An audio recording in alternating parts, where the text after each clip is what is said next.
by the amount of current you're going to run. You decide how much gas you want to make. We have a on your paper there. I don't know which sheet it is, but You come up in just a second. Your second, third sheet said. you'll be able to calculate how much gas a particular design will make. And so when you design a cell, you can start out by saying, okay, I want to produce 2 liters a minute. And using that number, then you can go through the formula. You can figure out how large plates you're going to need, how many plates you're going to need, get your voltage correct, get your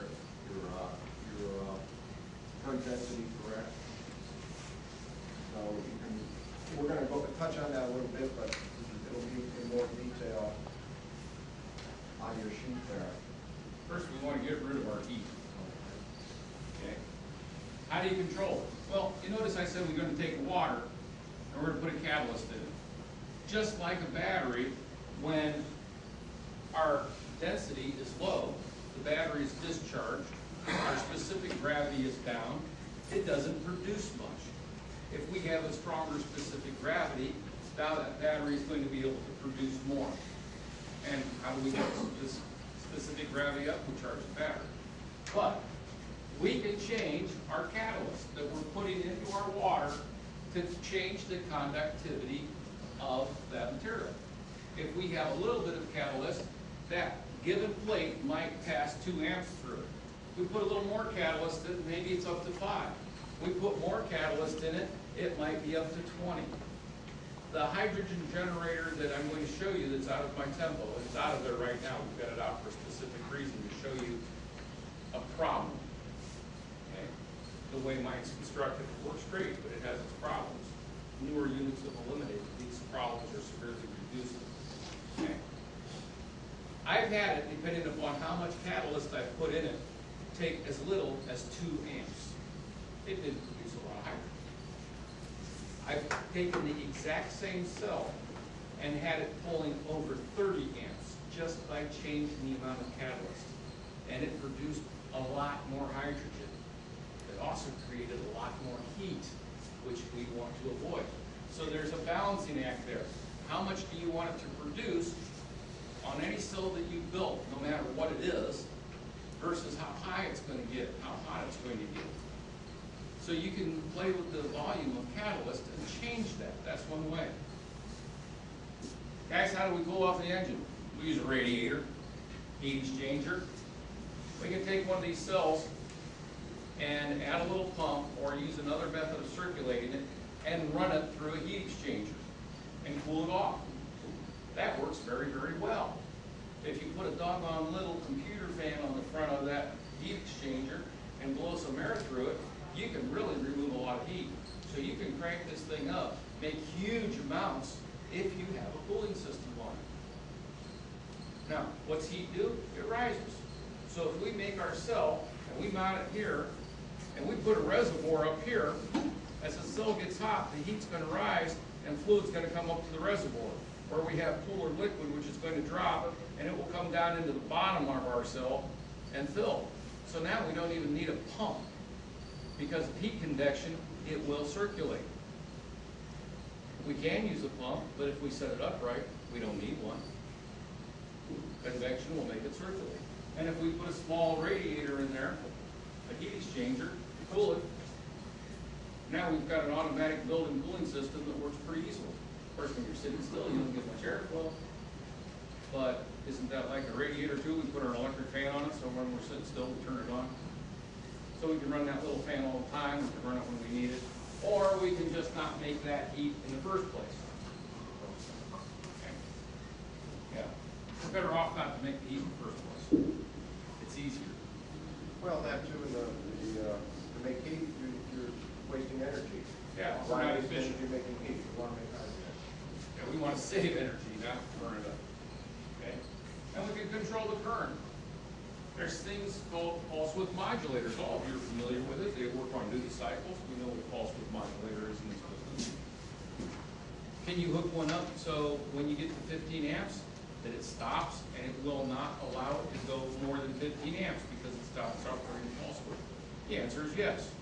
So you can use a PWM device and control the current and keep your heat down that way. You got choices. And we have examples. we got some of those examples of PWM, pass them around. These are current controlling PWM. And they do exactly what Ken just said. You set them up to begin with at the maximum current that you want to draw, which allows you then to set your catalyst concentration a little bit heavier than you might otherwise do. And when you start out cold, let's say in the morning, you'll be able to produce more gas with a higher concentration of catalyst. Without PWM, that higher concentration of catalyst will do, as Jim said, create too much heat. However, with PWM, we'll be able to start out creating a large amount of gas, and when the current increases to the point of our predetermined setting on the PWM, it clamps down and it keeps the current right at that point. So it's something that practically everyone is using on their system now, is some sort of PWM. This particular one was designed by a fellow in Connecticut who open sources everything he does. So everything is when he discovers, he puts it out on the internet, it's all free. He shows the circuitry, just copy it, figure yourself, do whatever. What's the difference? Zero fossil fuels. What he goes by. Guys? You can catch him on YouTube. He's got 180 YouTube videos, of which probably 170 of them pertain to HHO. And so far, we're talking about single cell. We've mentioned dual cells a little bit. We can have multiple cells. We can have 4 cells in one generator if we wish. And will that be putting out 4 times as much gas? Yeah. More cells, more gas. Of course, keep in mind, you can overdo it depending upon the engine. If you're driving an Escort, you get up towards 1.5 liters, your mileage will go down. This we know. Okay. At 0.3 liters, the mileage on a tempo goes up. Why do I specify those two? Because all the engines are different. You've got to experiment and play with a little bit. 3 liters on those diesel trucks, but that's a lot bigger engine. Okay. So we start designing multiple cells. We've got 4-cell generator here. Okay. We've got 2 positives, 2 anodes, here and here. Okay. We have 5 neutrals, 1, 2, 3, 4, 5, 1, 2, 3, 4, 5 in each one. So this is what's called a 5N, 5 neutrals, 4. A 5N4, as the lingo is getting established for me, these things means this is 4 cells with 5 neutral plates per cell. Okay. Now we can start calculating volumes and currents off of this. We already talked about we want to get our gap voltage down around 2 volts. So the 5 neutrals will do that. Now we want to get our current density down to less than half an amp per square inch.